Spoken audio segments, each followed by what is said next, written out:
So hello everyone, कल की video में मैंने आपको ये बना के दिया था, जीबीपी यूएसडी का एनालिसिस ये दिया था बेसिकली। और ये आज काम कर रहा है उसी डायरेक्शन में। दो चीज़ें बताई थी, अगर ऊपर ब्रेक करता है तो हम शॉर्ट टर्म के लिए बाय कर सकते हैं, अदरवाइज ये बेरिश पेनेंट पैटर्न कुछ बन रहा है तो नीचे ब्रेक हो गया। ठीक है, अच्छी बात है। अब इसमें देखते हैं कि आज क्या हो सकता है। पहले पूरी ड्रॉइंग्स को क्लियर करेंगे क्योंकि हमें आज के लिए जो अपॉर्चुनिटी आ सकती है इसमें हमें वो चाहिए। ठीक है, तो इसको मैं डिलीट करता हूँ, वापस से जाऊँगा एक बार के लिए डेली टाइम फ्रेम पे। और डेली टाइम फ्रेम पे मुझे क्या दिख रहा है, बेसिकली वही हेड एंड शोल्डर जो है, बस अभी वो जो है डेली पे ब्रेक होने जा रहा है। हेड एंड शोल्डर पैटर्न जो हमारा बन रहा है वो बस अभी डेली पे ब्रेक होने ही वाला है। और जैसे ही ब्रेक होता है, और ये ब्रेक हो भी कहाँ से रहा है वो आपको पता है कि वीकली टाइम फ्रेम के एक रेजिस्टेंस से ब्रेक हो रहा है, तो फिर अच्छा खासा नीचे डाउन आ सकता है, बढ़िया तरीके से डाउन आ सकता है। कम से कम इस स्विंग का 50% तो आ ही सकता है। ये जो पूरी स्विंग गई थी हमारे यहाँ पे वीकली की, इसका 50% तक तो आना चाहिए, यहाँ तक तो आ सकता है अगर इसने थोड़ा बनाया तो डाउन ट्रेंड। तो आप आने वाले दिनों में कुछ कैप्चर जो करोगे जीबीपी यूएसडी पे, वो शायद सेल साइड की ट्रेड्स ज़्यादा होंगी। अगर ये सही में ब्रेक करता है यहाँ पे इसके नीचे, अच्छे तरीके से ब्रेक करता है, और 30 मिनट टाइम फ्रेम पे मैं फिर से देख पा रहा हूँ कि यहाँ पे फिर से पेनेंट पैटर्न टाइप कुछ बन रहा है, बियरिश टाइप, जैसी बेरिश आया था। उसके बाद यहाँ पे मुझे क्या दिख रहा है, यहाँ पे नज़र आ रहा है मुझे ये बन रहा है और ये बन रहा है। अब अगर ये नीचे की तरफ ब्रेक हो जाता है तो क्या कर सकते हो आप, तो फिर से अपनी ट्रेड्स को प्लान कर सकते हो प्राइस एक्शन के बेस पे। अब मैंने जो कुछ ट्रेड्स ली थी, एक वीडियो मैं डाल दूंगा आपकी, उसमें आपको दिखाऊंगा मेरी पास्ट की 5-6 ट्रेड जो भी है, जितने भी दिन की पॉसिबल हो सके मैं दिखाऊंगा आपको वीडियो में, या फिर मैं कभी वीक में सारी ट्रेड आपको दिखाया करूँगा, मतलब वीक जब बंद हो जाएगा तो सारी ट्रेड्स आपको दिखाएंगे, ऐसा करेंगे। ओके, अभी मुझे क्या चीज़ समझ में आ रही कि फिर से एक पैटर्न के अंदर अटका पड़ा है आपको। ऐसे केस में आपको क्या करना है वो आपको बताऊंगा। आपको दो मूविंग एवरेज लेने हैं। पहला मूविंग एवरेज आपको लेना है ईएमए, और 2 बार लगाना है इसको। इसकी एक की वैल्यू आपको कर लेनी है 9 की, और एक की वैल्यू आपको कर लेनी है 6 की। तो 9 वाले को हम कर देंगे रेड, 9 वाले को हम कर देंगे रेड यहाँ पे। और ठीक है, और दूसरे वाले को हम कर देंगे 6 का मूविंग एवरेज बना देंगे इसको। तो यहाँ पे 6। अब आपको करना ये है, अब जब तक ये दोनों मूविंग एवरेज नीचे थे अच्छी बात थी, बट अभी ना अपोजिट साइड में क्रॉस आया इनका, अपोजिट साइड में क्रॉस आया है। ठीक है, अब हमें क्या चाहिए, हम चाहते हैं फिर से हमारी साइड में इसका क्रॉस आए, दोनों मूविंग एवरेज का क्रॉस फिर से हमारी साइड में नीचे की तरफ आए, और नीचे कोई सपोर्ट टूटे। जैसी ये चीज़ प्लान होती है आप वापस से ट्रेड अपनी प्लान करना शुरू कर सकते हो। उस पैटर्न के बाद अच्छा खासा मूव आपको आज भी देखने को मिल जाएगा। ठीक है, मोस्ट प्रोबेबली बेरिश साइड का मिलेगा। ठीक है, ओके, नेक्स्ट पेयर पे चलते हैं जीबीपी जेपीवाई। इसमें मैंने आपको बताया था कि कोई अपॉर्चुनिटी फिलहाल के लिए नहीं दिख रही थी क्योंकि सेटअप क्लियर नहीं था हमें कुछ भी। हाँ, एक ये जो लाइन है, ये कौन सी लाइन है, ट्रेंड लाइन मैंने जो बना रखी है, देख लेते हैं कौन सी थी। यहीं पे जो प्राइस है वो अटका पड़ा है बस 1 आवर टाइम फ्रेम पे भी, तो यहाँ पे कुछ ज़्यादा बढ़िया चीज़ नहीं दिख रही हमें, तो इसको इग्नोर करते हैं। नेक्स्ट हमने देखा था क्या, गोल्ड। गोल्ड में मैंने बताया था कि एक रेंज है, जिस भी साइड ब्रेक करता है उसी साइड की आप अपॉर्चुनिटीज प्लान कर सकते हो। तो यहाँ पे जो गोल्ड है उसने ब्रेक किया है 5 मिनट टाइम फ्रेम पे।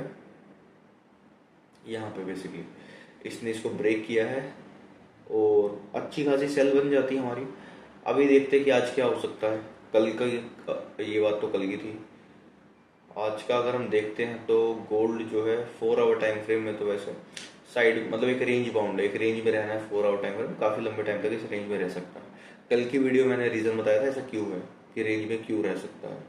ठीक है, तो कोई डायरेक्शन पे हम स्पेसिफिकली क्लियर नहीं है अभी 4 आवर टाइम फ्रेम पे, तो एटलीस्ट नहीं है हमारा। खैर, इसने ये स्ट्रक्चर तो ब्रेक किया है, जो स्ट्रक्चर ऐसे बनाते हुए जा रहा था इस तरीके से, ये इक्वल बना था, उसके बाद ये ऐसे और ये ऐसे जो बना था। ठीक है, बट अभी कुछ क्लियर नहीं इसमें खास। 15 मिनट्स पे आते हैं ताकि हम छोटी ट्रेड्स कुछ प्लान कर सकें। अब 15 मिनट टाइम फ्रेम पे मुझे क्या दिख रहा है, 15 मिनट्स जो है उन पे मेरे को एक ऐसा एक पैटर्न फॉर्म होते हुए दिख रहा है, जो कि ब्रेक हुआ है, लगभग ब्रेक हुआ है। और यहाँ पे ये एक पैटर्न ऐसा बन रहा है, कुछ ब्रेक हुआ, रिटेस्ट हुआ। तो वापस से अगर आज इसको ब्रेक करता नीचे की साइड ढंग से, स्पेसिफिकली अगर इस लेवल को ब्रेक कर देता नीचे की साइड बढ़िया से, तो क्या है कि ज़्यादा टाइम मार्केट जो है साइडवेज रही है, और जब ज़्यादा साइडवेज रहती है और उसके बाद अगर टूटता है तो फिर वो तेज़ी से टूटता है। तो यहाँ पे हम क्या कर सकते हैं, यहाँ पे बेसिकली अगर ऐसा होता तो फिर से शॉर्ट टाइप की अपॉर्चुनिटी देख सकते हैं, और हमें मे भी थोड़ा सा ऐसा ही मूव कुछ देखने को मिल जाए, इस टाइप का मूव हमें कुछ देखने को मिल जाए, तो फोकस करना उस बात पर, ठीक है। और वैसे भी अगर फिबोनाची वगैरह लगा के देखोगे तो आपको पता चलेगा कि एक स्विंग जो आई थी, लेट्स सपोज मान लेते हैं कि ये जो स्विंग है, अब ये स्विंग के 38 वाले लेवल तक आया हुआ है कुछ, 0.5 तो खैर थोड़ा और ऊपर आता है, बट ये पहले ही ब्रेक कर रहा है क्योंकि मोमेंटम तेज था, ठीक है। नेक्स्ट आते हैं बिटकॉइन में। ये मैं बता रहा था कि कल ही आप ट्रेड प्लान कर सकते हो, कल ही, बट इस ट्रेड ने क्या किया होता, पहले यहाँ पे स्टॉप लॉस काट दिया होता, फिर आपका टीपी दे दिया होता, ठीक है। तो मैंने तो नहीं ली थी ट्रेड, बस आइडिया दिया था कि बिकॉज जिस टाइम मैं वीडियो बना रहा था उसी टाइम पे ये अपॉर्चुनिटी दिख रही थी, यहाँ से हो सकता है कुछ। तो यहाँ पे जस्ट प्राइस आया हमारा इतना ऊपर, कुछ गया, उसके बाद पहले ऐसे ही घटा, फिर टीपी कट गई, कोई नहीं। इथीरियम में मैंने क्या बताया था आपको, इथीरियम में जो है वो बताया था कि ये एक इस लेवल के ऊपर आया हुआ है। ये लेवल कौन सा हमारा, एक रेजिस्टेंस लेवल है मेनली, कौन से टाइम फ्रेम का रेजिस्टेंस है देख लेते हैं, ठीक है। वीकली टाइम फ्रेम में यहाँ पे एक रेजिस्टेंस है जो कि हम एक्सपेक्ट कर रहे हैं कि ब्रेक हो जाना चाहिए, बट हाँ शॉर्ट टर्म में तो रिएक्शन ज़रूर देगा, और क्योंकि हम इंट्राडे करना है हमें, तो शॉर्ट टर्म में हम उन सब चीज़ों को कैच कर सकते हैं। मैंने क्या बताया कि जैसे ही ट्रेंड लाइन ब्रेक होती है उसी टाइप से आप यहाँ पे अपॉर्चुनिटीज अपनी प्लान कर सकते हो, कौन सी साइड की, बाइंग साइड की। तो ट्रेंड लाइन जो है हमारी ब्रेक हुई, उसके बाद ये जब लेवल टूटा यहाँ पे, तो यहाँ पे आपकी सेलिंग जो है शुरू हो सकती थी इस लेवल के ब्रेक होने के बाद, और ये ब्रेक करके रिटेस्ट इस कैंडल की आपकी सेलिंग कुछ शुरू हो सकती थी यहाँ पे, और अच्छी खासी अपॉर्चुनिटी आपको मिल जाती है। अभी बात आती है अभी क्या होगा। अब ये तो मैंने कल का बता रहा हूँ, कल जो मैंने करके बता के दिया था आपको। अभी मुझे क्या दिख रहा है, अभी जस्ट ये दिख रहा है, प्राइस ऐसे आया एक चैनल के अंदर, डाउन चैनल के अंदर, है ना, एक डाउन चैनल के अंदर प्राइस मूव कर रहा है, और इसने ऊपर की तरफ ब्रेक किया, डाउन चैनल के अंदर मूव किया और ऊपर की तरफ ब्रेक किया। यहाँ पे अगर आप थोड़ा नोटिस करोगे तो inverse head and shoulder type का कुछ दिखेगा, उल्टा हेड एंड शोल्डर, जो कि गिरते प्राइस को वापस ऊपर घुमाने के लिए होता है, और एक चैनल भी ऊपर की तरफ ब्रेक हुआ।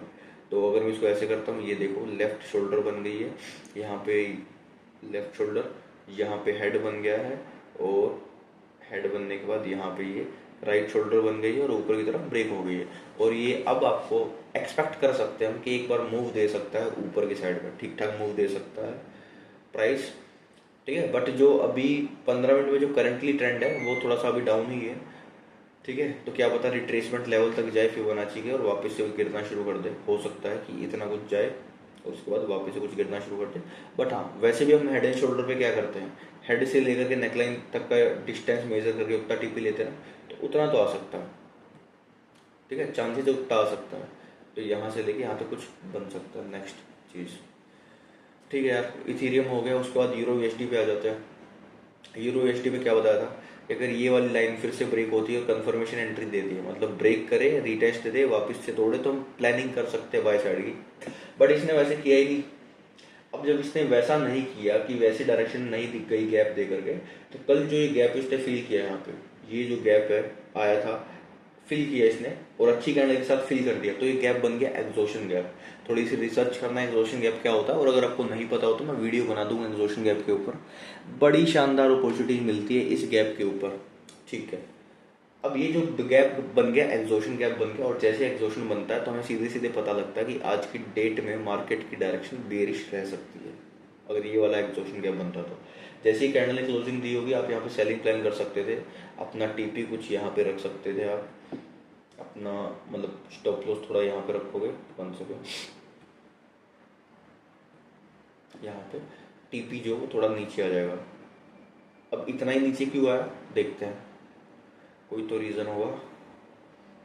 मतलब हमें टीपी अगर रखना होता तो मेनली यहाँ तक रखती है, इसकी विक्स तक ऐसा कुछ, ठीक है। तो ये भी आपकी क्या बनती है, ट्रेड प्लान हो जाती है। अभी बात करते हैं कि आज क्या हो सकता है यूरो यूएसडी, ये तो कल की बात थी, आज का देखते हैं कि क्या हो सकता है। डेली टाइम फ्रेम में हम गए, यहाँ पे मुझे क्या दिख रहा है, प्राइस जो एक बुलिश ट्रेंड के अंदर है, बट यहाँ पे एक एम पैटर्न फॉर्म हो रहा है, यहाँ पे नोटिस करोगे आप तो ये रहा, प्राइस ऊपर गया, ये और जैसे ही ब्रेक होता है ऐसे रिटेस्ट पे वापस से हो सकता है घूमना शुरू हो जाए, तो एम पैटर्न की नेकलाइन ब्रेक हो, रिटेस्ट हो, तो वहाँ पे हमारी कुछ ट्रेड्स प्लान हो सकती है। बट यहीं पे आके एम पैटर्न क्यों फॉर्म हो रहा है ये हमें थोड़ा सा देखना है कि क्या कोई रेजिस्टेंस है, क्या कोई और चीज़ है जिसकी वजह से यहीं पे एम पैटर्न बन रहा है। ठीक है, देख लेते हैं। तो एक जो स्विंग आई थी, मेजर स्विंग थी, वो क्या थी, वो ये थी, यहाँ से लेके यहाँ तक एक मेजर स्विंग आई थी और ये 0.786 लेवल को टच कर रहा है इस स्विंग के। और अगर इस लॉन्ग टर्म के, वीकली के लॉन्ग टर्म के अगर डाउन ट्रेंड को कंटिन्यू होना तो फिर इसको यहाँ से घूमना चाहिए। तो जीबीपी यूएसडी में भी हम थोड़ा सा बेरिश साइड का ही सोच रहे हैं कि उस साइड में मार्केट आने वाले कुछ दिन डायरेक्शन रह सकती है। और अगर ये भी अपने पैटर्न वैटर्न को ब्रेक करता है उसी साइड में, स्पेसिफिकली इसके लो को अगर तोड़ता है, इस वाले लो को अगर ब्रेक करता है, तो इसकी भी जो डायरेक्शन है वो क्या रह सकती है, बेरिश रह सकती है। साथ ही साथ में आपको कुछ ट्रेड्स के